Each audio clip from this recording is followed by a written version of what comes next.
A verdade sobre os anjos, capítulo 11. Os anjos desde o tempo de Davi até o cativeiro babilônico. O reinado de Davi. A arca permaneceu na casa de Abinadab, até que Davi fosse coroado rei. Ele reuniu todos os homens escolhidos de Israel, cerca de 30.000, e foi buscar a arca de Deus. Colocaram o móvel sagrado em uma carroça nova, tirando-a da casa de Abinadab, Uza e Aiu, filho de Aminadab, conduziam a carroça. Davi e toda a casa de Israel se alegravam diante do Senhor, com todo tipo de instrumentos musicais. Quando chegaram à eira de Nacon, Uza estendeu a mão para segurar a arca de Deus, porque os bois tropeçaram. Então a ira do Senhor se acendeu contra Uza, e Deus o feriu ali, por esta irreverência. E Uza morreu ali, ao lado da arca de Deus. 2 Samuel 6, versos 6 e 7. Uza se enfureceu contra os bois porque eles tropeçaram, manifestou notável desconfiança de Deus, como se aquele que trouxera a arca da terra dos filisteus não fosse capaz de cuidar dela. Os anjos que acompanhavam a arca castigaram a impaciência, presunção de Uza, que o levou a colocar as mãos na arca, com o objetivo de estender suas conquistas entre as nações estrangeiras. Davi resolveu aumentar seu exército, exigindo trabalho militar de todos os que estivessem em idade adequada. Para levar isso a efeito, tornou-se necessário fazer o recenseamento da população. Foram o orgulho e a ambição que motivaram esse ato do rei. O objetivo dessa tarefa era diretamente contrário ao princípio de uma teocracia. Até Joabe se opôs, apesar de até aí ter se mostrado sem escrúpulos. Porém, a palavra do rei prevaleceu contra Joabe. 1 Crônica 21, verso 4. Na manhã seguinte foi levada uma mensagem a Davi pelo profeta Gade. Assim diz o Senhor: escolha o que você quer, ou 3 anos de fome, ou que por 3 meses você seja consumido diante dos seus adversários, sendo alcançado pela espada dos seus inimigos, ou que por 3 dias a espada do Senhor, isso é, a peste na terra, e o anjo do Senhor causem destruição em todos os territórios de Israel. Diga agora, disse o profeta, que resposta devo dar no que me enviou? A resposta do rei foi: caímos nas mãos do Senhor, porque muitas são as suas misericórdias. Não quero cair nas mãos dos homens. 2 Samuel 24:14. Rápida destruição se seguiu. 70.000 foram mortos pela peste. Davi e os anciãos do Israel ficaram na mais profunda humilhação, lamentando diante do Senhor como o anjo do Senhor estava em seu caminho para destruir Jerusalém. Deus lhe pediu que cessasse sua obra de morte. O anjo em vestimentas de guerra, com uma espada empunhada e pairando sobre Jerusalém, foi mostrada a Davi. Aqueles que o acompanhavam, Davi ficou terrivelmente assustado, mas clamou em desespero e compaixão por Israel. Ele rogou a Deus que salvasse as ovelhas. Em angústia confessou: eu é que pequei, eu que fiz essa perversidade. Mas essas ovelhas, o que fizeram? Que a tua mão seja contra mim e contra a casa de meu pai. 2 Samuel 24:17. O anjo destruidor havia parado nas imediações de Jerusalém, sobre o monte Moriá, na eira de Ornã, o Jebuseu. 1 Crônica 21:18. Por indicação do profeta Davi, foi ao monte e ali construiu um altar ao Senhor, e ofereceu nele holocausto e sacrifício pacífico, e invocou o Senhor, que lhe respondeu com o fogo do céu sobre o altar do holocausto. Assim o Senhor se tornou favorável para com a terra, e a praga cessou no meio de Israel. 2 Samuel 24:25.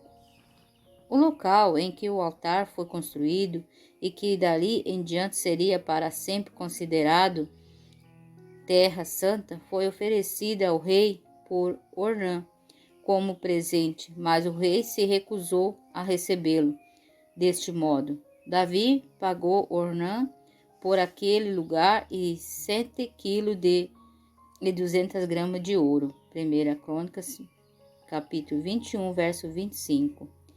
Esse lugar, memorável por ser onde Abraão havia construído o altar para oferecer seu filho, e agora consagrado por esse grande livramento, foi depois escolhido como local de templo construído por Salomão. Desde o início do reinado de Davi, um de seus mais acalentados planos tinha sido construir um templo ao Senhor, embora não lhe houvesse sido permitido executar esse desígnio. Ele não manifestou menos zelo e fervor em prol desse objetivo. O Senhor, por intermédio de seu anjo, instruiu Davi, promovendo-lhe um modelo de casa que Salomão deveria construir para ele. Um anjo foi comissionado para estar ao lado de Davi, enquanto ele escrevia para benefício de Salomão as importantes orientações relacionadas com os arranjos da casa. Salomão. O coração do povo se voltou para Salomão, assim como estivera com Davi, de modo que eles obedeceram ao novo rei em tudo. O Senhor enviou seu anjo para, em sonhos noturnos, instruir Salomão. Ele sonhou que Deus estava conversando com ele, e Deus lhe disse: peça o que você quer que eu lhe dê. Salomão respondeu: foste muito bondoso com o teu servo Davi, meu pai, porque ele andou contigo em fidelidade, em justiça e em retidão de coração diante da tua face. Mantiveste para com ele essa grande bondade e lhe deste um filho, que se assentasse ao seu trono, como hoje se vê. Dá, pois, ao teu servo coração compreensivo, para governar o teu povo, para que com prudência saiba discernir entre o bem e o mal, pois quem seria capaz de governar este teu grande povo? 1 Reis 3, versos 5, 6 e 9. Além dos querubins no topo da arca, Salomão fez 2 outros anjos de grande tamanho, assentados em cada extremidade da arca, para representar os anjos celestiais que sempre guardaram a lei de Deus. É possível descrever o esplendor e a beleza daquele tabernáculo. Lá, assim como no tabernáculo do deserto, a arca sagrada era preservada, solene e reverente, ordem em seu lugar, sobre as asas dos 2 querubins que permaneciam sobre o piso. Elias. Após Elias comparecer diante de Acabe pela primeira vez, pronunciando sobre ele o juízo de Deus para causa de sua apostasia e a de Israel, Deus dirigiu seu caminho longe do poder de Jezabel, um lugar de segurança, mas montanha, junto a ribeiro de Queriete. Ali honrou a Elias, enviando-lhe alimento de manhã e à tarde por um anjo do céu. Então, quando o riacho se secou, enviou a viúva de Sarepta e realizou diariamente um milagre para alimentar a família da viúva e Elias.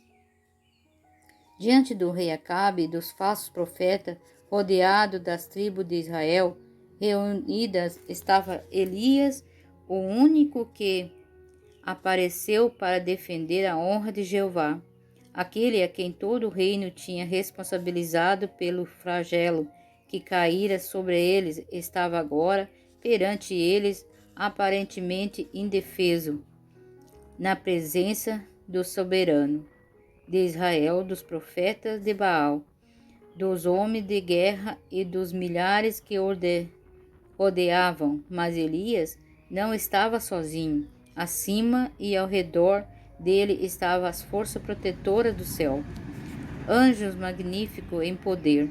À plena luz do sol, cercado de milhares de soldados profetas de Baal, e o rei de Israel, achava-se o indefeso homem, Elias, aparentemente sozinho, mas na verdade não estava. O mais poderoso exército do céu cercava. Anjo magnífico em poder vieram do céu para proteger o fiel e justo profeta. Com voz firme e autoritária, Elias exclamou: Até quando vocês ficarão pulando de um lado para o outro?